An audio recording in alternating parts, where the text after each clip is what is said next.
Bonjour à tous et bienvenue dans un nouvel épisode de Bidon Collé. Aujourd'hui, on est à l'hôtel de l'équipe Intermarché Wanty avec Tom Paco. Bonjour Tom, comment tu vas? Salut Boris, ça va très bien et toi? Ça va, ça va. Aujourd'hui, on va parler des classiques qui arrivent. Ça, c'est la première chose. Régional de l'étape, c'est presque toi. Il n'y a personne qui habite plus proche du circuit de la Flèche wallonne, je pense. Ouais, il y a Sylvain aussi, à Andenne, c'est Ouais. assez proche. Bon, à mon avis, ça se joue à quelques kilomètres. Ouais, Sylvain Moniquet Ouais. aussi, de l'équipe Cofidis. Je ne sais pas s'il participera, mais on verra Si, ça, si, ouais, sûrement. il y sera, ouais. Ok, parfait. Au programme aujourd'hui, on va un peu te découvrir, voir un peu ce qui t'amène au niveau du peloton, voir ce que tu fais tous les jours. Et pour toi, je vais surtout te mettre en évidence parce que cette semaine, tu as fait une super performance autour du Pays Basque. Tu as fait un lead-out pour ton équipier, Luca Van Boven, qui lui a amené à une deuxième place et toi, tu as fini quand même 11e. Qu'est-ce que ça fait d'être à ce niveau-là au niveau du World Tour? Bah, ça fait super plaisir. C'est vrai que c'est ma troisième année en World Tour maintenant. Et je vois que chaque année que je progresse, c'est ma troisième aussi participation autour du Pays Basque. Et c'est vrai que pouvoir être acteur sur le World Tour, bah, ça fait quelque chose, quoi. C'est vrai que je sais que je vais vite, que j'ai une bonne pointe de vitesse, que je sens bien les sprints. J'ai jamais pu le montrer. L'année dernière à la Vuelta, voilà, je sentais que je pouvais participer au lead-out jusqu'au dernier kilomètre. Mais c'est vrai qu'ici, pouvoir mener un lead-out jusqu'à 150 mètres de l'arrivée, pour moi, c'était super. Et voilà, sûrement que peu de gens me connaissent, parce que je fais toujours un travail de l'ombre, que souvent, quand le direct télé commence, on me voit pas. Mais pouvoir là, être encore là jusqu'à 150 mètres, ça fait vraiment plaisir, quoi. Est-ce que tu ressens une excitation comme ça alors quand tu es à la fin d'un final comme ça et que tu peux aider ton coéquipier? Ouais, c'est clair, l'adrénaline, elle est immense. Je pense que chacun qui fait du vélo en compétition saura de quoi je parle, parce que notamment, bah, voilà, j'ai un seuil. Normalement, ma fréquence cardiaque maximale aussi autour de 185. Et là, ce sprint-là, je suis monté quasiment à 200, quoi. Juste avec l'adrénaline, hein, pas parce que je pousse des Ouais. watts énormes, hein, juste l'adrénaline et les frissons. En fait, c'est juste 5 minutes où il faut déconnecter. C'est assez spécial, mais c'est une sensation indescriptible. Tu disais que le grand public ne te connaît pas, peut-être, c'est peut-être vrai, mais maintenant ça fait 3 ans que tu cours au plus haut niveau, le World Tour, premièrement, mais en plus tu fais partie des plans de l'équipe dans la structure des plus grosses courses. Tu as participé ici autour du Pays Basque, autour de Catalogne, tu as déjà fait presque toutes les courses d'une semaine du calendrier. Euh, c'est quand même une reconnaissance de courir parmi les tout meilleurs du peloton. Ouais, t'as raison. C'est vrai que en tant qu'équipier, on a peut-être du mal à ressentir cette reconnaissance. Voilà, on a les leaders qui nous remercient.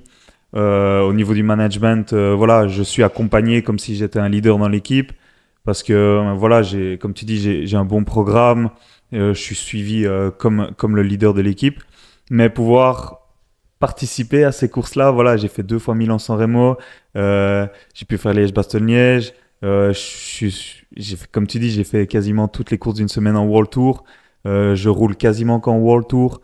Donc ça fait vraiment plaisir et je sens que l'équipe compte vraiment sur moi dans ce rôle-là. Et c'est un rôle que j'ai appris, que je connaissais pas. Et maintenant, j'en deviens à devenir de plus en plus un capitaine de route au fur et à mesure. Et c'est un rôle dans lequel j'aimerais dans le futur y venir et aussi intervenir dans de plus en plus de lead-out. Tu deviens un capitaine de route, justement, parce que tu commences à avoir énormément d'expérience. Est-ce que tu sais dans combien de pays tu as déjà couru cette année? Pas cette année, mais au total, de ta carrière professionnelle. Euh, à partir de quand tu comptes? Je pense de toutes les courses qui sont au moins point 2. Euh, euh, entre 12 et 15. T'es 19 pays. 19? 19 pays. Le tour de UAE que tu as déjà fait aussi. 2 fois. Ouais, t'as couru en Australie, au 2 fois, ouais. Luxembourg, Oman aussi. Oman, Japon, Enfin, au Japon. Canada. Ouais. Ouais. Ouais, donc ça fait Au beaucoup final, quand beaucoup de même, hein. voyages. Et quelle est la course, si tu devais en choisir une, qui t'a le plus, enfin que tu as le plus aimé, que ce soit au niveau ferveur du public, ou le parcours, ou le palmarès de cette course-là? Pour moi, sans hésiter, Tour Down Under en Australie. C'est, pour moi, c'est le commencement idéal d'une saison. Euh, moi, je suis un coureur qui redoute le froid et pouvoir être le mois de janvier là, en fait, on arrive assez tôt à l'avance. L'organisateur nous met vraiment dans un confort exceptionnel. On arrive presque 2 semaines avant la course et pour s'acclimater au décalage. Et en fait, on profite de cette période-là pour pouvoir faire le stage qu'on n'a pas en janvier en Espagne. Et voilà, on est à l'hôtel, on est nourri par l'hôtel. Voilà, on a des conditions météo exceptionnelles. Et les étapes sont toujours d'environ 150 km. Donc voilà, pour moi, c'est vraiment le commencement idéal d'une saison. Et quand, justement, le fait de voyager comme ça, le fait d'être professionnel, tu parles des stages, tu parles des courses, c'est beaucoup de voyages, ça te manque pas d'être à la maison? Non, non, en fait, voilà, faut trouver une balance. C'est vrai que pour le moment encore, je suis chez mes parents. Cette année, dans 3 mois, je déménage. Je vais enfin commencer ma nouvelle vie. Félicitations. Ouais, merci. Donc, non, pour moi, voilà, voilà, je vais avoir 26 ans cette année. C'est le bon moment. Voilà, je prends de l'expérience dans ma vie professionnelle et je veux aussi commencer ma nouvelle vie privée. Et je pense que ça pourra aussi me faire passer un cap encore plus dans ma vie professionnelle en tant que cycliste. Donc, je pense que l'un amène l'autre et ils sont complémentaires en fait. J'allais justement revenir sur les conditions climatiques, etc. Est-ce qu'en Belgique, c'est pas trop compliqué de faire tout un hiver ici, justement en Belgique, et dans des conditions climatiques? Est-ce que c'est vraiment obligé de partir en stage? Ouais, malheureusement, c'est vrai que il fait moins froid les derniers hivers que ce que j'ai connu pardon il y a une dizaine d'années. Mais par contre, voilà, on voit vraiment qu'on a des plus longues périodes de pluie, des plus longues périodes de sécheresse. Mais souvent, on a des hivers énormément pluvieux et le fait qu'il fasse entre 5 7 degrés maximum, en fait, c'est comme s'il en faisait 2 3. Ouais. Donc non, c'est vraiment compliqué. C'est surtout entre janvier et fin février. J'ai l'impression, novembre, décembre, c'est pas un problème, mais c'est après que ça devient compliqué. Donc ouais, pour moi, c'est indispensable. Je reviens sur 2 points que tu as abordés. C'est, bah, tu aimes bien le faire le Tour Down Under, j'ai compris. Mais tu as quand même couru presque tous les monuments, pardon. Cette année, il te manque Lombardie. Est-ce que c'est un jour dans les plans de le faire? Et aussi, quel est le ressenti quand on fait un Tour des Flandres ou un Paris-Roubaix, l'ambiance, l'atmosphère? Est-ce qu'il y a quelque chose de spécial? Évidemment, j'aimerais participer au Tour de Lombardie un jour. C'est vrai que ça, c'est déjà dans ma tête depuis longtemps. Pour pouvoir un peu, ok, je pourrais pas dire que j'aurais terminé tous les monuments, mais je pourrais dire que j'aurais été au départ de tous les monuments. Mais non, c'est vrai que Lombardie, c'est vrai que c'est dans ma tête. Mais Tour de Flandre, malheureusement, j'ai un goût amer. C'était en 2021. Le Quarmont et le Paterberg étaient interdits au public avec le Covid. Donc, au final, j'en ai pas retenu quelque chose d'exceptionnel. Par contre, le Paris-Roubaix en 2021, c'était incroyable. Vous en souvenez aussi, j'imagine. Avec la pluie, c'était quelque chose d'incroyable, quoi. Donc ça restera toujours. Ouais, ça doit être un moment de folie. Dans ta carrière, tu as eu 2 passages pour l'instant. Un chez Bingo Wallonie-Bruxelles à l'époque, Wagner-Bazin aujourd'hui, et puis Intermarché ou Anti. 2 rôles complètement différents. Où tu étais plutôt là pour scorer la première partie de ta carrière. Et là, le fait de te transformer un peu en équipier pour les autres, ça te manque pas de jouer ta carte? Non, parce qu'en fait, on en revient autour du Pays Basque. Le jour où Luca fait deuxième et que moi je l'emmène, en fait, j'ai eu le sentiment que j'avais terminé deuxième. Donc ça m'a fait un plaisir de fou. Donc évidemment, j'aimerais pouvoir gagner une course personnellement aussi pour l'équipe et pour moi. Enfin, bref, évidemment, chaque coureur aimerait gagner une course, mais ça, je pense que c'est le destin et je crois au destin, je crois à tout ce genre de choses. Donc si ça doit arriver, c'est que j'aurais fait tout le bon chemin pour passer à la ligne en premier. Mais pour moi, le fait d'amener des victoires à l'équipe, c'est comme si je l'avais fait moi-même. Donc ça me fait énormément plaisir. Et c'est vrai que c'est un rôle qu'on avait envisagé à mon passage. C'est vrai que voilà, j'ai un profil un peu passe-partout, comme on le voit dans mon programme de course, qui m'amène à rouler sur tout type de course. Et voilà, pouvoir avoir ce rôle ici et que tout le monde me fasse confiance sur ce rôle-là, qu'on se dise, OK, on met Tom là parce que on sait qu'il va protéger le leader comme il faut. Pour moi, ça me fait autant plaisir que si on disait, OK, tu vas être le leader, quoi. Maintenant, on peut revenir un peu sur ta saison qu'il y a eu ici. Tu as eu quand même quelques problèmes enfin, que ce soit suite à des chutes, des problèmes de santé. Ici, maintenant, tout est terminé. Tu te sens bien au niveau santé, en tout cas? Bah, on garde toujours des séquelles, hein. C'est vrai que suite à ma chute en Australie, ça va. Mon talon est bien rétabli, mais la chute à Tirreno, qui semblait, enfin, qui était vraiment très impressionnante.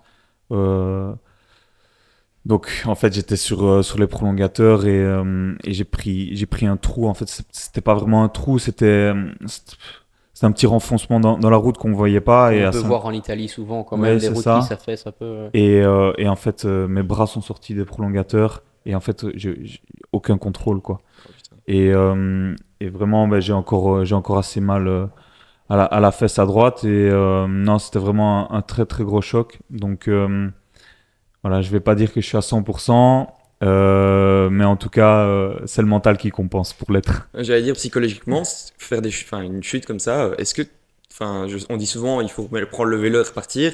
Est-ce qu'à un moment donné, tu as quand même enfin, des séquelles aussi psychologiques de se dire un peu avoir peur à certains endroits on a vu qu'avec ton lead-out, tu n'as pas peur, mais c'est possible que tu y aies Ouais, mais je un peu rebondis plus sur ce que peur, tu quoi. dis parce que quand on voit Wout, par exemple, bah Ouais. aussi, il a dû revenir à chaque fois, mais des fois, on sent aussi que même dans la manière dont il roule, il est peut-être un peu moins franc. Est-ce que tu ressens ça aussi? Ah, ou Ouais, pas? bah justement, le jour avant mon lead-out, c'était un chrono d'ouverture. Je termine dans les 5 derniers en ayant poussé des beaux watts, simplement parce que j'avais vraiment peur sur mon vélo et j'osais pas vraiment prendre les prolongateurs assez, quoi. Chaque fois que je voyais un petit trou dans la route, je sortais les mains des prolongateurs et j'étais vraiment pas héros. Je roulais la tête comme ça, juste pour voir ce qu'il y avait sur la route, quoi. Alors que j'avais reconnu le parcours, donc j'ai vraiment encore cette appréhension sur le vélo de chrono, ouais. Ouais, bah, je comprends. Maintenant, on va peut-être revenir sur les courses qui arrivent. C'est quand même des courses ben, à côté de chez toi, on l'a dit. Est-ce que tu sens une poussée derrière toi, des gens qui te connaissent, enfin, qui t'envoient des petits messages ou quoi, qui te disent allez, courage, bonne chance? Ouais, mais ça, peu importe la course, mais surtout pour la Flèche Wallonne, ouais, c'est vrai que c'est à la maison, c'est spécial et je sais que dans le mur, j'entendrai mon nom. Donc, ouais, c'est vrai que je me considère comme un petit coureur, alors que on me l'a souvent dit, je devrais pas. Mais voilà, j'ai souvent tendance à un peu me rabaisser. Mais voilà, au final, je pense que il n'y a pas beaucoup de coureurs World Tour dans la région. Donc ça fait toujours plaisir de pouvoir représenter le coin et de faire plaisir aux gens. Encore hier, à l'arrivée du Tour du Limbourg, voilà, il y avait des petits du TCH qui étaient là au bus qui m'attendaient et voilà, pour moi, quoi. Donc non, c'est vrai que je m'en rends pas vraiment compte, mais ça fait plaisir d'inspirer des jeunes, quoi. C'est là où Ouais. tu as commencé le TCH. Ouais, exactement. Ouais. Ouais, bah c'est ça que je vais aller mettre en avant, hein. C'est vraiment un coureur de la région qui a couru dans une équipe de la région, le Team Cycliste SB, qui a aussi bah, découvert pas mal de talents, hein, comme Tim Wellens aussi, qui est passé par là. En tout cas, ça fait plaisir de voir que le club continue. Petit message au TCH. Donc voilà. Moi, je voulais aussi te poser la question pour l'actualité. Bah, il y a une bagarre qui est là au niveau des points UCI avec une équipe Astana qui est bah, impressionnante depuis le début de l'année. On voit une équipe Uno X qui fait son bout de chemin et qui est aussi peut-être la plus dangereuse aujourd'hui. Il y a DSM, enfin Picnic Post-NL, puis encore Jayco, vous, Coffee 10. Cofidis. Est-ce que tu sens une pression? Bah, la pression, elle est là sur chaque course en fait. Peu importe où on prend le départ pour gagner. Et les points sont une conséquence de nos résultats sur les courses. Donc une pression supplémentaire à cause des points, non, clairement pas, parce qu'on prend le départ, comme je le dis, pour gagner. Maintenant, c'est vrai que voilà, tout le monde ne parle que par point .uci. Chaque semaine, je vois sur X le, la mise à jour du classement UCI, tic-tac. Mais justement, entrer dans cette spirale-là, je pense que ça peut être que négatif. Et juste, nous, on fait notre truc. Et je pense que ça marche pas trop mal parce que, ok, on est 16e au classement quand on reprend les 3 années, mais fais le rapport budget-point, Ah on ouais, est ouais. sur le podium sans hésiter. Donc, Ouais, non, c'est sûr. Et mais surtout avec Paris-Roubaix, comme vous venez de ouais, le c'est ça. faire, je pense que vous avez pris un bol d'air frais ici. Et puis en effet, je pense que vous avez l'équipe qui va sur toute la saison être présente. Qu'il faut pas non plus oublier que la saison, c'est long hein, quand même. Ouais, et puis tout le monde a eu son lot de malchance ici début d'année. Je, pense- je sais pas qui était au-dessus de nous pour nous jeter des sorts, mais il y avait quelqu'un. Donc, Ouais. donc voilà, j'ai toujours dit, ok, la roue va tourner, la roue va tourner, la roue va tourner. Et voilà, avoir la victoire de Dion à la Volta à Limburg et puis avoir Paris-Roubaix, voilà, ça donne des bols d'air. Et encore aujourd'hui, hein, Zimmerman Ouais, qui prend qui prend le le. maillot et qui peut éventuellement gagner le tour. C'est ça, bah lui aussi, il était super bien à Paris-Nice, puis tombé malade. Il a dû se complètement recommencer à zéro parce que ça, on pense jamais. On dit, ah, il tombe malade, dans 2 semaines, il est là. Bah non, ça prend 4, 5, 6 semaines pour revenir au niveau qu'on était. Donc, on perd énormément beaucoup. Donc, bon, voilà, Bah ouais, c'est j'espère sûr. que ça va Et aller ici, maintenant. sur ces Ardennaises, quels sont les hommes qu'il faudra protéger, qu'il faudra essayer d'amener le plus loin? Bah, Louis Barré a fait un début de saison vraiment très impressionnant. C'est vrai que tout le monde savait dans l'équipe qu'il avait des chiffres incroyables. Mais voilà, il avait pas toute la structure autour de lui pour justement le faire performer. Donc maintenant, je pense qu'il a le programme, il a la structure autour de lui qui peut lui permettre d'être performant sur chaque course. Et puis alors, bah, Gigi, donc Zimmerman, il sera là à l'Amstel et à Liège. Quand on voit ce qu'il fait à Abruzzo, j'espère qu'il sera bon. Et Et puis, qui va pas refroidir avec la météo qu'il y a non, là c'est aussi. Parce ça. que... Non, c'est clair. Bon, après, en Belgique, tu sais jamais. J'allais y venir. L'année dernière, on a vu une flèche wallonne avec des conditions climatiques vraiment. Même Liège-Bastogne-Liège, il neigeait carrément. Ouais. C'était exceptionnel. Ici, il y a un temps qui est quand même mauvais, on va dire, pour la semaine qui va venir. Est-ce que ça influence la course? Ouais, énormément. Bah, de toute façon, Liège, je pense qu'avec le col du Haut-Cyr qu'ils ont rajouté au programme, je pense que la trilogie, s'il y a 60 coureurs, c'est le grand maximum. Donc j'espère que le direct télé commencera assez tôt parce que je pense que quand il commencera, il y aura plus beaucoup de monde. Et pour la flèche, ça va jouer énormément parce que au final, on pense que ok, il y a le mur et puis c'est tout. Mais en fait, avant le mur, c'est énormément technique. Il y a Cherave, la descente pour descendre à Benin, elle est dégueulasse. Ils ont pas refait la route. Ouais. Et puis dans le bois, ça glisse toujours un peu. Moi, c'est mes routes d'entraînement, je connais vraiment bien. S'il pleut, ouais, Cherave, pour moi, c'est. Ouah. Ouais, en plus, bah, ces dernières semaines, il y a eu énormément de vent et l'air de rien, bah, le Condro est quand même propice à avoir des belles rafales, des beaux. Ça peut jouer aussi, même si bah, on a l'habitude de voir une arrivée au mur de Oui. Bah, on verra un petit peu comment ça va se passer avec les deux monstres qui vont se faire la bagarre. Ouais. Ouais, j'allais dire. Et puis il y a aussi enfin, c'est la start list, comme tu le dis, de la flèche wallonne. Elle est XXL. C'est les meilleures stars enfin, du monde. On a vu Pogacar, Neis. Enfin, est-ce que ça, quand tu vois tous ces noms-là, est-ce que enfin, vous élaborez une tactique différente vu qu'il y a Pogacar au départ, par exemple? Bah, c'est vrai que c'est assez compliqué. On essaye un peu faire ce qu'on peut, mais en fait, UAE, ils mettent juste leur tempo et c'est dur de pouvoir faire autre chose. En fait, ils cadenassent la course pour vraiment rien faire. Et par exemple, à la flèche, moi, je serais pas étonné de voir Pogacar attaquer avant le mur. Je serais pas étonné de le voir gagner en solo, ce qui n'arrive jamais à la flèche, mais Ouais, bah ça voilà, m'étonnerait même plus. on peut s'attendre à tout. Ouais. Ouais, ouais. Et donc, du coup, moi, j'ai une question par rapport à ça. Le mec, il est là depuis l'Estrade Bianche. Il est au top, on va dire. Il fait une préparation pour le Tour des Flandres. On l'a vu que c'était son objectif principal. Il change son déroulé. Il va faire Paris-Roubaix, euh, où normalement, il n'y a pas énormément de dénivelé. Hein. Tu vas pas me Non. contredire là-dessus. Et une semaine après, il va se retrouver à l'Amstel, puis à la Flèche, et puis à Liège. Comment on tient un pic de forme déjà des Strade Bianche jusqu'à Liège-Bastogne-Liège avec des profils aussi différents? Bah, c'est une bonne question parce que moi j'ai jamais réussi et je pense pas que je suis le bon mec à poser cette question. Même moi ça me surprend énormément. Puis le coup de pédale est pas le même non plus. Quand on grimpe ou quand on fait des efforts courts comme les Flandriennes, c'est plutôt l'explosivité qui compte.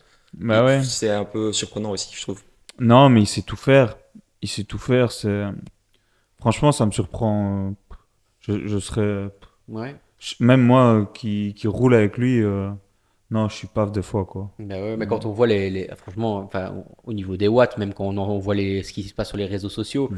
et on se demande si c'est même pas des blagues ou si c'est pas le 1er avril à chaque fois, parce Ouais. que quand on voit sa zone 2, sa zone 3 et ainsi de suite, c'est vraiment n'importe quoi. J'avais juste une question, je te Ouais. coupe. Est-ce que prendre l'échappée est une option pour la Flèche Wallonne, par exemple? Bon, on verra un peu. C'est vrai que c'est encore trop tôt, c'est Ouais. encore trop tôt pour le dire. Mais c'est vrai que j'aimerais bien une fois dans ma carrière me dire, ok, j'étais échappé sur la flèche et pouvoir avoir le mur de oui rien qu'à moi au moins juste une fois. C'est vrai que ça ferait Ouais. plaisir.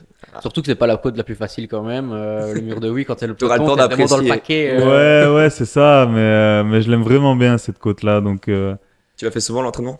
non, non, J'allais dire.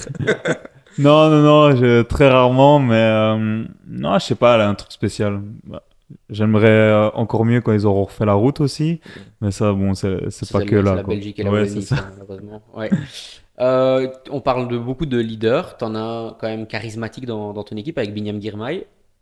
Franchement, on est allé à Gand-Wevelgem. Il y a énormément d'Érythréens je ne sais pas s'ils font le déménagement pour venir voir ou ils viennent simplement parce qu'ils habitent là sur place. Mais votre bus, à chaque course, il est rempli. Ouais, non, c'est impressionnant. En fait, ouais, pour la plupart, ils habitent dans la région où la course se déroule. Moi, j'étais étonné en Australie l'année dernière, pareil. Il y avait 200-300 Érythréens en Australie, quoi. Je m'y attendais pas du tout. Mais par contre, l'année dernière, à Münsterland, euh, en fait, on a dû faire venir la police parce il y avait trop de monde. Ça avait créé une émeute et on savait plus sortir du bus, quoi. Donc, moi, je suis toujours pour le fait d'avoir des fans, pour le fait voilà, de rendre l'appareil. Mais c'est vrai que entre encourager, Un coureur, ouais. entre encourager un coureur et comprendre ses sentiments, c'est autre chose. Euh, voilà, faut aussi faire pour son bien. Et des fois, c'est vrai que les supporters ne pensent pas vraiment à faire du bien aux coureurs. Ils veulent juste faire du bien à eux-mêmes en allant, en poussant le coureur qui supporte. Mais peut-être que le coureur, c'est pas ce qu'il veut à ce moment-là. Donc ça, c'est vrai que c'est quelque chose que j'ai appris aussi, que je pensais pas et que peu de gens pensent en fait. Mais non, il y a supporter et supporter quoi. Mais c'est vrai Ouais. Et que là, c'est trop, des bah fois. il y a des fois où c'est limite quoi. Ouais. Et lui, il subit un peu ça quand tu parles avec lui, tu sens qu'il a un sentiment de. Ah, des fois, c'est un peu exagéré. Mais je pense il a dû l'apprendre aussi à partir de 2022, notamment quand il a gagné Grand Oval Game, Giro. Je pense que Ouais. c'était assez compliqué pour lui parce voilà, c'était un peu le breakthrough. Mais après, je pense que voilà, maintenant, il a vraiment l'habitude. Il sait à quoi s'attendre et il a aussi sa vie de famille maintenant qui lui permet de pouvoir être relâché. Et je pense que ça va beaucoup mieux maintenant, ouais. Mais c'est vrai qu'en 2022, je ne le connaissais pas. Mais Ouais. maintenant, ça se voit qu'il est mature assez pour comprendre et il est bien accompagné aussi. Tu es dans une équipe wallonne. Pourtant, vous n'êtes pas beaucoup de wallons non plus dans l'équipe. C'est une équipe fort internationale. Et donc, du coup, le cyclisme, ça veut dire que tu dois t'entraîner un peu de ton côté. Est-ce qu'il y a t'as un compagnon d'entraînement du peloton ou est-ce que tu as un ami dans le peloton que tu retrouves souvent sur les mêmes courses? Bah souvent je fais un peu les mêmes courses que les mecs de mon groupe Eto.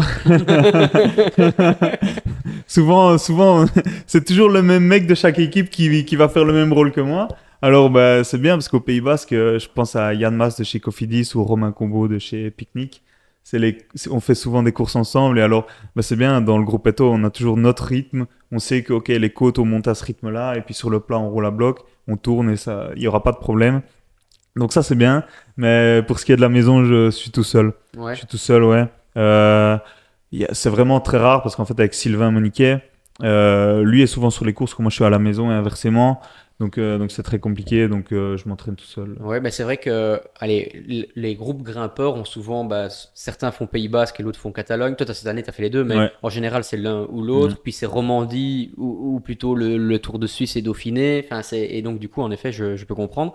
On a un autre talent qui habite tout près de chez nous, c'est Kian Uitebroek aussi. Tu as déjà été roulé une fois ou l'autre à l'entraînement avec lui? Non, jamais. Je le croise énormément, notamment sur son vélo de chrono. Mais non, non, c'est vrai que Kian, il a l'air un peu plus fermé. Ouais, J'ai il roule essayé une plus fois. à sa manière Ouais, de. voilà. Mais en fait, chaque pro a un peu sa manière de rouler. Donc je peux comprendre, notamment, par exemple, Rune Regots, qui était mon équipier l'année dernière, disait que depuis cette année, avec son passage chez UAE, en fait, il peut plus s'entraîner avec personne parce que sa façon de s'entraîner est tellement spéciale qu'il a qu'il a dû partir de tous ces groupes d'entraînement, quoi. Donc je peux comprendre que Kian, voilà, préfère de s'entraîner tout seul. Je sais qu'il est souvent aussi à Andorre, notamment. Donc, euh, donc voilà, moi, c'est pas vraiment un problème. Moi, je suis Ouais, très bah, bien tout c'est seul sûr. et Ouais. voilà. Et sur les stages, t'as un mec avec qui tu partages, enfin, ou même tu partages ta chambre dans l'équipe, quelque chose, un ami, on va dire, dans cette équipe. Ouais, un mec avec qui tu partages Ouais. souvent ton compagnon de chambre, quoi. Souvent ça change. On fait pas toujours chambre avec le même mec, donc c'est ce qui est bien. Moi je m'entends avec tout le monde ici. C'est vraiment. En fait, on est on est une équipe wallonne avec l'ambiance wallonne. C'est vrai que je m'entends vraiment bien avec Alexis Faure. C'est vrai que lui, j'essaye vraiment de l'accompagner. Il est très jeune. Ouais. Et moi, j'essaye d'apporter ma petite expérience que j'ai pour lui dire, OK, fais pas ça, essaye de faire ça. En fait, il m'avait dit une fois, ouais, les Wallons, vous, je vous aime bien parce que, parce qu'on est francophone, donc c'est Ouais. plus facile pour lui. Mais en fait, parce que les Français ont tendance à être beaucoup plus froids, donc ils sont pas amicaux avec les gens, tandis que nous, on est amicaux avec un peu tout le monde, quoi. Quand on va au bar, on fait la fête avec tout le monde, on fait pas la fête juste avec nos copains, quoi. Ouais, non, non, Ouais. c'est vrai. Et lui m'avait dit ça, et c'est vrai que, en fait, on s'en rend jamais compte, mais c'est vrai. Et en fait, c'est vraiment l'ambiance qu'il y a dans cette équipe. C'est génial. C'est une équipe internationale, mais wallonne, quoi. Ouais, exactement. Tout le monde est là avec le même mood, et c'est cool, quoi. Ouais, Non, ça- c'est vraiment cool. J'ai encore deux questions, deux thèmes en tout cas à aborder. Toi, tu as été chez Wallonie-Bruxelles. Maintenant, il y a l'équipe Devo de Wanty. Est-ce que tu trouves que de créer des équipes Devo comme ça pour chaque équipe pour le tour, c'est quelque chose qui apporte du bien au cyclisme? Tu aurais Non, aimé être dans une équipe Devo Wanty par exemple? non, je pense pas. C'est peut-être un avis contradictoire, mais je pense pas. Au fond de moi, je dirais non parce que je prends mon exemple encore une fois. Si j'avais été dans cette période-là, quand je sortais de junior, si je sortais des juniors en 2024, jamais je passais pro. Parce que j'avais pas le professionnalisme qu'ils ont maintenant. Et j'avais pas non plus les résultats pour être repéré. Ok, je suis passé chez Ago, donc la réserve de Wallonie, en 2018, quand je sortais des juniors en 2017. Mais il y avait deux, trois équipes d'Evo à ce moment-là. Maintenant, Ouais. toutes les équipes ont une équipe d'Evo. Et les mecs, maintenant, en cadet, ils roulent avec des capteurs de puissance, quoi.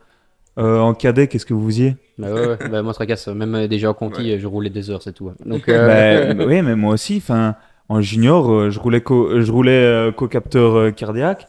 Et je peux le dire parce que je m'en fous, mais euh, en junior, je gagne Coupe de Belgique à Corbeclo le dimanche. le vendredi, j'étais jusqu'à 20h au bar à boire des bières avec mes copains et on était allé manger un kebab, quoi.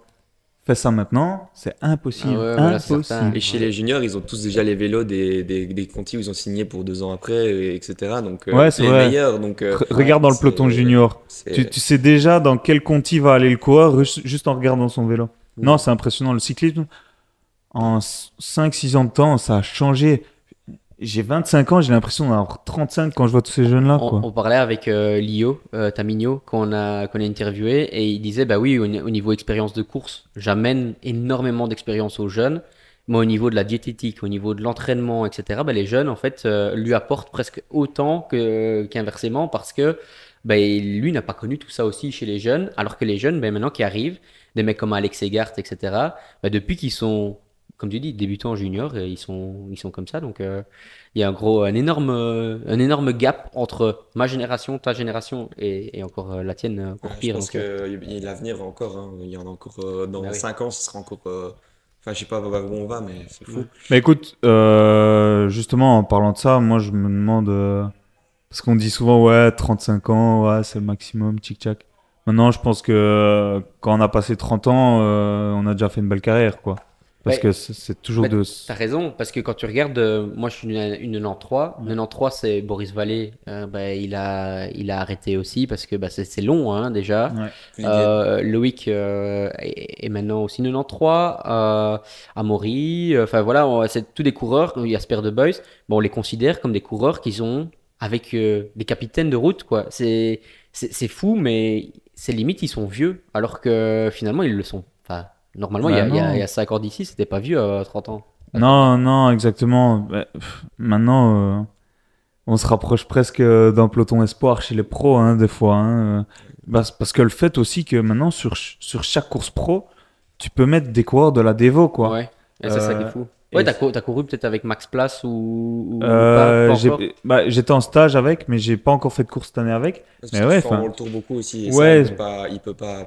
effectivement, c'est bien de le préciser. En World Tour, les coureurs de la Devo sont non autorisés. Mais moi, je trouve ça fou qu'en fait, les coureurs qui ont 18 ans, s'ils sont bons, les mecs, ils vont rouler, ils peuvent rouler Ouais. des Paris Tours, des trucs comme ça, quoi. Mais si tu regardes, Morgado, l'année passée, fait 5e du Tour des Flandres à 19 ans. Incroyable, hein. Donc, Ouais. ouais. Ouais. On a Mais parlé vas-y. d'avenir. Ouais. J'avais une dernière question. Donc ici, ton contrat se finit fin d'année. Est-ce que tu as déjà. Est-ce que c'est un petit stress en plus de faire des. Enfin, je sais pas comment ça se passe, les discussions avec l'équipe ou pas, mais est-ce que tu as un petit stress de trouver un contrat pour l'année prochaine? Bah, t'as toujours cette appréhension. Tu te dis, bah, au final, tu sais jamais quand ça va s'arrêter. Surtout pour un équipier. Voilà, moi, je vais être complètement transparent. Bah, tu sais jamais. Au final, je sais jamais.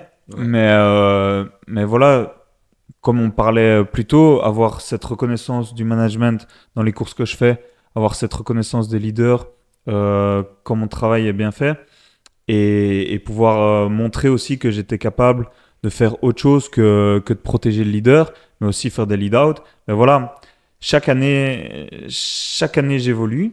Petit à petit, comme je l'ai toujours fait, j'ai jamais cassé la baraque, j'ai toujours monté marche par marche. Et ça, en interne, ils le voient. Et merci papa, merci maman, j'ai été bien éduqué. Donc du coup, voilà, je suis très reconnaissant aussi envers le staff parce que on est coureur, mais sans le staff, on prend pas le départ de la course. Et ça, en fait, les coureurs, maintenant, je vois qu'ils sont de moins en moins respectueux avec le matériel, avec le staff qui nous soigne. Voilà, je vais prendre un exemple, mais ceux qui font les courses pour nous, c'est eux qui nous règlent des railleurs au millimètre. C'est des petites choses que les jeunes, en fait, ils passent pro et ils s'en rendent pas compte. En fait, pour eux, c'est normal. Mais non, c'est pas normal. Faut apprendre tout ça. Et moi, je trouve que c'est le minimum, quoi. C'est juste un merci, ça coûte rien. Ça donne juste un sourire. Et pour moi, c'est la base. Mais Donc, toi, il y a de fortes chances que tu restes dans l'équipe alors. Bah, Si tu peux, tu restes. Évidemment, moi c'est un projet dans lequel je veux continuer. C'est pour moi une suite logique. Et évidemment, si l'équipe a la même vision que moi, et évidemment, je vais continuer avec eux. Et ça fait maintenant 4 ans que j'ai rencontré Heike Wiesbeek, qui est le manager de la performance chez nous. On a une relation très, très cool et on avance vraiment sur des lignes parallèles. Donc voilà, je pense que j'espère que ça continuera encore longtemps, quoi. Au final, pour revenir sur toi, tu as quand même eu le profil de carrière classique qu'il y avait il y a 10 ans, on va dire, dans le cyclisme. Tu as commencé en espoir, tu es monté dans une Pro Conti, puis tu as été en World Tour, Ouais. un peu comme Lionel Tamigno au final. Mhm. C'est plutôt des profils traditionnels que maintenant, il y a de moins en moins en fait. On passe très vite, déjà en espoir, quasiment en junior. Tu le dis, il y a déjà des masseurs, il y a déjà des mécanos. C'est quelque chose Ouais, après, qui change. déjà ma génération, il y avait quand même déjà Oti Molony, il y avait déjà tout Ouais, ça, mais pas sur toutes les courses. mais pas sur toutes les courses, ouais, c'est vrai. Maintenant, voilà, mais je peux comprendre. Ouais. Mais comme je disais, ouais, voilà, moi j'ai toujours monté, comme je disais, marche par marche, quoi. Et c'est vrai que c'est le risque, en fait, c'est de vouloir sauter 5 marches, et en fait, tu trébuches Mais tu retombes 10 ans en arrière. tu retombes 10 en arrière, quoi. Quand tu regardes, il y en a Exactement. plein qui vont, je suis sûr, à l'avenir, passer à pro à 18 ans, 19 ans, et qui, à 22, 23 ans, n'auront toujours pas eu ils n'auront toujours pas eu développé le potentiel qu'ils avaient. Bah, Et donc, ça, par exemple, c'est bête, mais on parlait de Kian, il est passé professionnel, il a fait une ouais, super moi j'ai saison, même mais lui, il a performé. Mais tout le monde n'est pas Kian, tout le monde n'est pas ouais. Remco, et Ouais, mais j'ai même un exemple concret. Louis Lurs de chez AG Ouais. qui est maintenant chez Decathlon Développement. Ok, ouais. Il a commencé chez Bora en Pro Tour, en passant de junior à Pro Tour, à World, non, World World Tour, World Tour, pardon. Et puis maintenant, bah, il est dans une Devo parce qu'il a fait 2 ans, il est toujours espoir, donc il est retourné dans une Devo. Mais moralement, imagine le mec, quoi. Il passe de c'est ça. champion dans les meilleurs du monde au niveau junior. Il passe dans la World Tour avec, je sais pas, avec Yann, avec Red Bull qui arrive en sponsor principal. Et puis on lui dit, bah, maintenant tu vas aller dans une Devo. Ce qui finalement est un bon choix de carrière, hein, je pense. Ouais. Mais ça doit être moralement, ça doit être horrible. J'en ai déjà 20 dans ma tête, mais je vais pas les dire parce que c'est public, mais Ouais. non, en fait, ça va arriver de plus en plus, malheureusement. Malheureusement pour les jeunes, parce que outre l'athlète, il y a la personne après, et moi, j'ai peur que ça brise des vies, quoi. Ouais, psychologiquement, ça va être très dur Ouais. parce que le mec peut potentiellement aller gagner une course même World Tour ou même professionnelle et il ne gagnera peut-être jamais une course parce qu'il est passé professionnel très vite et qu'il a fait directement des courses World Tour, des courses enfin, c'est très compliqué. Mais Ouais. le truc, c'est que, allez, c'est un bête exemple, mais tu vois, celui qui gagne le tour de la vallée d'Aoste, bah, c'est chez les Espoirs. Je suis sûr, le mec, il signe pro l'année d'après, il va gagner plus de 10 000 euros par mois. Et en fait, à 19 ans, le mec, il est pas prêt. Il est pas prêt. Et ça, bah, ok, c'est bien pour le cyclisme d'avoir de l'argent qui vient dans le système, mais le système, voilà, doit aussi être un peu revu. Parce que voilà, il y en a qui réussiront, mais voilà, c'est comme dans le foot, hein. Il y a 90% des jeunes qui échouent, hein. Et quand on voit la suite de ces 90%-là, il y en a beaucoup qui finissent très mal, hein. Ouais. J'ai Ouais, peur que ça arrive aussi dans le vélo. On parle Ouais, souvent du foot, qu'on Ouais. veut le modèle du foot dans le vélo, mais attention. Ouais, on parle du salary cap aussi parce que c'est, je pense, une nécessité. Mais le problème, c'est qu'il y a des systèmes D. Hein, quand on voit qu'il y a des coureurs qui, par exemple, Red Bull Bora n'a jamais payé le salaire de Peter Sagan. Peter Sagan, c'est Specialized qui a Ouais, payé exact. son salaire.